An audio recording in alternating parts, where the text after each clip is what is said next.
ఒకప్పుడు అడవిలో చిట్టి అనే తెలివైన కోతి ఉండేది.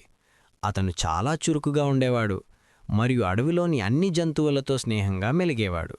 ప్రతిరోజూ చెట్లపైనుంచి చెట్లకు దూకుతూ తీపి పండ్లు తింటూ ఆనందించేవాడు.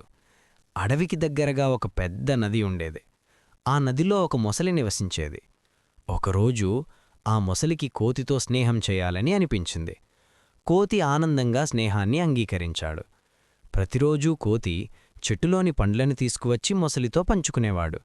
ఇలా ఇద్దరూ మంచి స్నేహితులయ్యారు. కాని మొసలి భార్యకు లోభం కలిగింది. ఆమెకు కోతి గుండె తినాలనే ఆశ కలిగింది. భార్య మాటలు నమ్మిన మొసలి కోతిని మోసం చేయాలని నిర్ణయించాడు.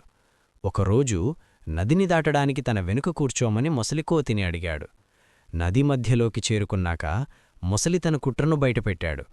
కోతి భయపడినా తన ధైర్యాన్ని కోల్పోలేదు. తన తెలివితో కోతి ఇలా అన్నాడు, అయ్యో, నా గుండె చెట్టుపై మర్చిపోయాను, వెనక్కి వెళ్ళి తీసుకుందాం.